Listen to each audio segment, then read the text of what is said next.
Welcome to New York City Visions. I'm your host and fellow New Yorker, Herb Malsman. We're in Central Park right now. The date is September 22nd, 2012.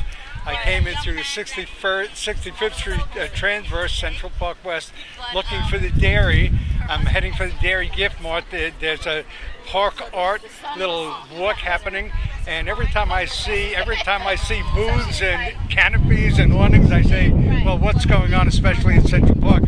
We are right. Oh, while she's speaking, I'll just get you for a moment while you're speaking.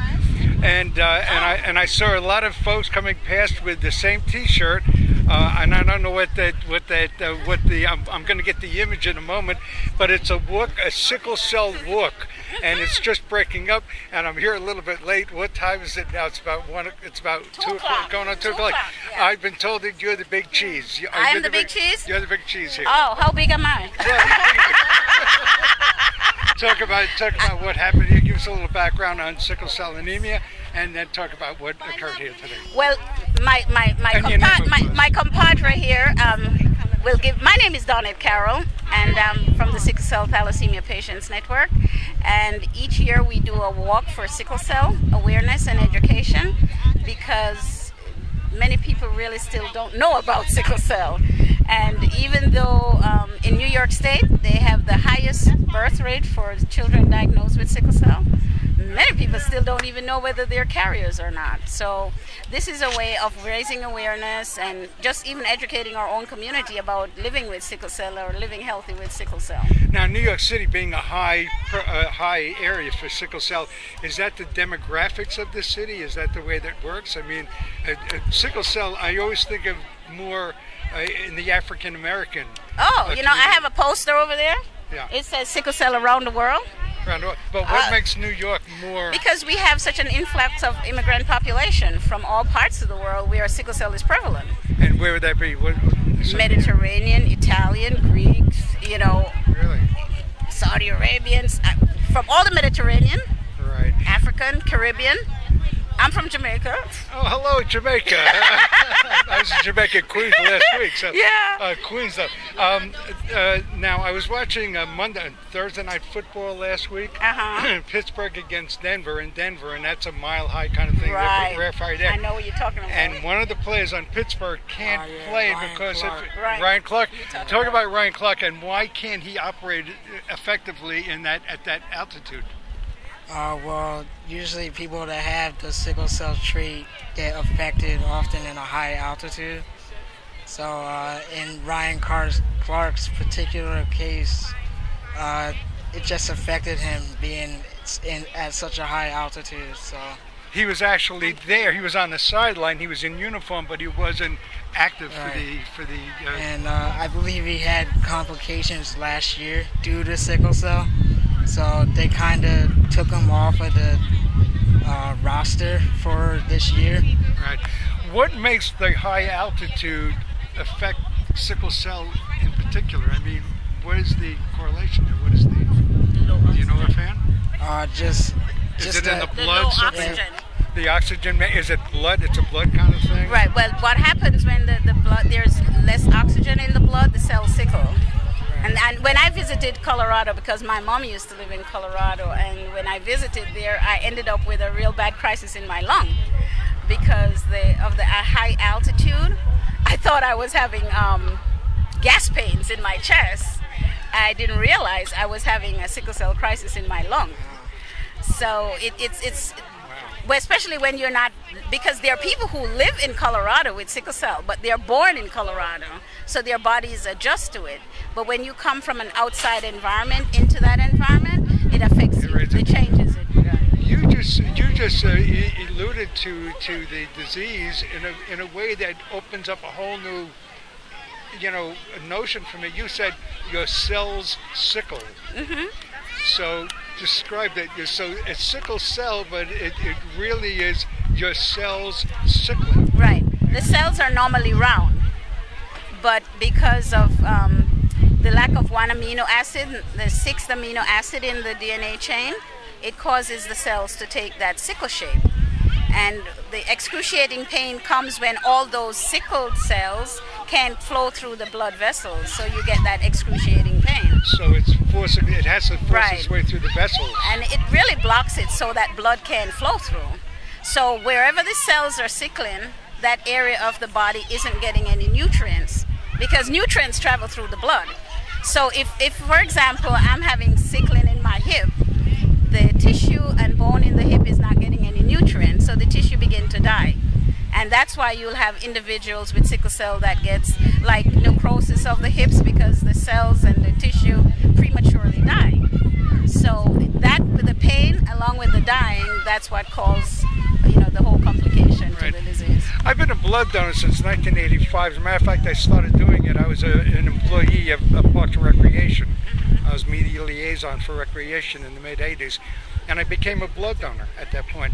And you never know who you're giving your blood to. They just call you, you give your pint, they used to have the jelly beans for some reason, but you have a couple of cookies and a little drink and you're on your way.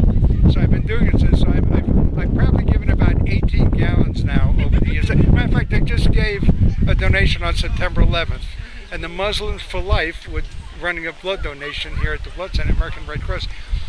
But I got a call one night from a lady in Manhattan, and she said, Herb, she says, are you, because you can only donate every 57 days, and she told me there was a call put out through the media.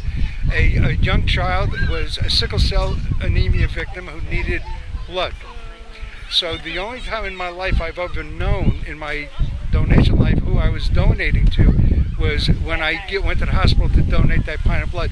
What would my blood, how would that affect that person positively? What happens there? Why would my blood, does it alleviate something? Does it? Basically, well, you're giving us rounded rounded red blood cells. So my blood cells are rounded. Yeah. And that breaks up. That's able to go through the vein or the artery. Yeah. Well, basically, the whole process of getting blood transfusions, getting that transfused of the round red blood cells, it's going to increase our overall volume of having red blood cells. Are you a sickle cell anemia person? Do you have that? Yes. You folks are you volunteers? This is my wife. I'm sorry. This is a family. Wife. This is his wife. Hi, wife. Hi. Your name is? My name is Shakir Cannon. Shakir Cannon. Yes. And you are? I'm Chow Cannon. And? This is Vicky. Vicky. Sister. Yeah. Okay. Thank you. Give me a little background on the organization. Well, the network was started in 1989 as a support group for adults, because there are lots of pediatric programs, but there was no real programs for adults. And I wasn't diagnosed with sickle cell until I was 25 years old, so I didn't know anything about sickle cell, so I had to educate myself.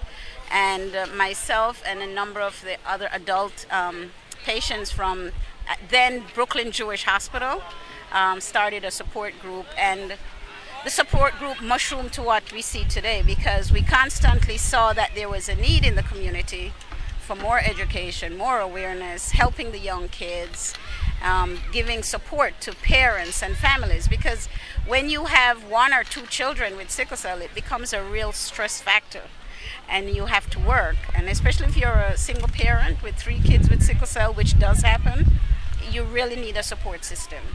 And we found that, supporting the families, helping them talk things out, expressing themselves as to the stresses they're under and how we can support them in this, whether it's watching the child or whatever, it alleviates some of the stress that they're going through so they can function better as a family. You said you were diagnosed with sickle cell anemia at 26? 25. 25. How did that come about? I mean, what was your life prior to that? Prior to that, I had pain. I was when I was growing up in Jamaica, I always had pain, but they thought it was arthritis. So I was treated for rheumatoid arthritis until I came to the United States, and I started getting very sick, and nobody knew what it was. And when I found out, someone told me that my cells were sickling, and I was like, what on earth is that? Because I had no clue what it was. And the doctor who saw the sickling of the cells said he didn't understand why I was having the amount of pain that I was having. So I met a friend of mine who I attended school with in Jamaica, and she was working at Brooklyn Jewish Hospital at the time, and she said that they had a sickle cell program. So she said, if you have some sickling, why don't you go there and they will tell you definitively what you have. So that's what I did, and that's how I was diagnosed. Is it hereditary? Yes, it's totally hereditary. And you said you have children with it? Or my daughter is a carrier because my husband doesn't have one. A carrier? Yeah, she carries the cell, the abnormal cell. So if she gets married and her husband has an abnormal cell, then the possibility that any of her children will have sickle cell. So a carrier doesn't necessarily or unaffected, they simply carry it and are capable of except in situations like Ryan Clark, he's a carrier, but because of his extenuating circumstances, playing in a very high stress game at a high altitude, that's what caused his problem. So I want to find out what the high stress game is, and then I'll come back to close out with you. What high stress game do you play besides life? Which is the highest stress game there is. There's no high Raising stress. a child is a high stress That's game. a high stress area. But when you're on the field, what field do you want? No, he's not Ryan. I'm definitely not Ryan. You pointed at him. I know because he spoke about Ryan. That's why I pointed to him. Talking about Ryan. And your name again is? And my name is Shakir Cannon. Shakir, right. So Ryan sounded so strange to me. I said, okay, I know, I heard something. So Ryan is the athlete. We're talking about the Pittsburgh Steelers. Yeah, right. Oh, that's who we're talking about. I knew I heard that name before. We're talking about the Pittsburgh Steelers. I brought it up and then I forgot it because I'm a New York Football Giants fan, so I don't know any Steelers except Roethlisberger. They're the only one around. I know. So you're not the carrier. Ryan is the carrier. Well, Ryan, he carries the sickle cell trait. Right. But I actually have the sickle cell disease. You actually have it. Yeah. Okay, so now... she does as well. Now I got it all down. Okay, and the organization is... Sorry about that. I've only had your name given to me 3 times now. But when you said Ryan, you kind of pointed... I know, because I was just indicating that he mentioned about Ryan, but not that he was Ryan. When I listen back to this before I put it on air, I'm going to go, oh, that's dopey. But after all these years doing it, I said, look, if I've been getting away with dopiness all these years, I might as well keep on going. There's not the first flip. So the organization again is? The Sickle Cell Thalassemia Patients Network. You can look us up on the net at www.sctpn.net. So it's sctpn.net, and it's the Sickle Cell. And what does it say down here? Oh, hashtag one viral voice for sickle cell. And is that on Twitter? And so give that one again. Was it? Give the Twitter, right. Hashtag one viral voice for sickle cell awareness. And viral voice being one word and everything else. Viral voice. See, I'm not even saying it right. You can read it. Yeah, but I'm not a Twitter guy, so it's it's hashtag the #1 viral voice, and that's on Twitter. And viral voice is all one word, and for sickle cell awareness is all separated word by word. Yeah. How long has this work been going on? 14 years. Right. So get all your friends and family to come out and support us. Sure.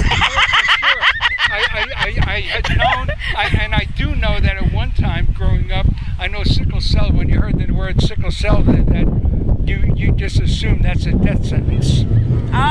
Well, I'll be 60. I'll be 60 in January. But it used to be, but we've come a long way now. A long way. Because they thought you had rheumatoid arthritis. Right? I lived through that. So then we've come a long way. We know what when is your birthday? January the 22nd. I'll be 60. You know something, folks? And I can prove it. We share a birthday. Oh. January 22nd? I'm going to tell you something. January 22nd. Let me get my ID out over here. It's fake. I mean, it's fake. What does that say? Dang, January 22nd. We share a birthday. Whatever. That's cool. Wow, holy cow. But I'm 1940 and you're nowhere near. I know. But that's all right. You're still doing great. It's amazing how it's like I was drawn here. Every time I see a canopy or something set up, and I say, something's going on in the park. What's going on in the park over there? And I'm sorry I didn't get here a little bit earlier. Oh, well, you can come next year, you know. Okay, and you can come from start to finish. And now, do you know what the date is next year? Well, it depends on the park. Usually it's the third Saturday in September, but last Saturday they had a big event in the park, so we had to settle for the fourth Saturday. Okay. But it's usually the third Saturday in September. Fellow birthday. Wow, fellow birthday celebrant. Yeah, is there a phone number folks can call? Yes, you can reach us at 347-533-8485. And one more time? 347-533-8485. 347-553. No, 533. 347-533. 8485. Now you're gonna be confused. Okay, I'm gonna get. What is a T-shirt? What is that? You want a T-shirt? I can give you a T-shirt. Oh, I'm gonna get a T-shirt. Okay, You're gonna get a T-shirt. Okay, I'll get it as soon as we finish up. Okay, your names again are Donnet Carroll. Donnet Carroll. And this guy's name is not Ryan. I know his name is Shakir. Shakir, right? My name is Shakir Cannon. Shakir Cannon. Where I came up with Ryan is beyond that. Okay. And again, you are Mrs. Cannon? Yes. Chow Cannon. Chow Cannon. Cannon? Like bye. Bye. Okay. And is that what Chow stands for? No, in Italian is, but. Chow. Oh, Chow. There you go. And your name? My name's Vicky Joe. Vicky? Joe. Vicky Joe. Yes. And? My name is Kenneth Chang. Kenneth Chang. Yeah. Okay. I think we got it all. This is something magical just drew me over here today. Well, I'm happy you came. And we've got a birthday coming up. I'm going to be 73. How old are you going to be? I'm going to be 60. Oh, I only got you by 13 years. Well, I tell everyone I'm going to be the longest living person with sickle cell, 92 years old. Well, I'm a guy that brings luck to people. Oh, really? And I'm going to, that's right. I'm lucky for people. All right, so what you need to do for us is to get us a really good donor who can give us some money to give more scholarships. Some more what? Some more money to give more scholarships to the kids. I'll work on it. Good. I'll work on it. You know, Trump's not doing anything with his money. He can throw some. You know, Trump this and Trump that. Trump. I mean, everywhere you go. I saw a garbage truck. You know, I guess coming from Trump Towers, and it says Trump Towers on this garbage. And how much is too much? How much is too much? Well, tell him to send some our way. I'm glad he didn't. I'm glad he didn't run for president. And awful if he won. It would be White House would become Trump Washington. Trump White House. Trump DC. So. Right? Okay. Thank you very much. And thank you and your Herbert Malsman. I'll give you guys a card. I carry my. Thank goodness for Vistaprint. I got all my cheap business cards. And I was going to cover an art in the park art, but it meant walking up and down things from. I said no, I got to find something else to do. So this worked out. But you'd be walking on flat ground anyway. Yeah, we walk in the circle around there. So it's really flat. Well, if I'm in the city next year, I'm going to contact the organization and Definitely. I'll walk. Oh, great. Okay, I'll walk.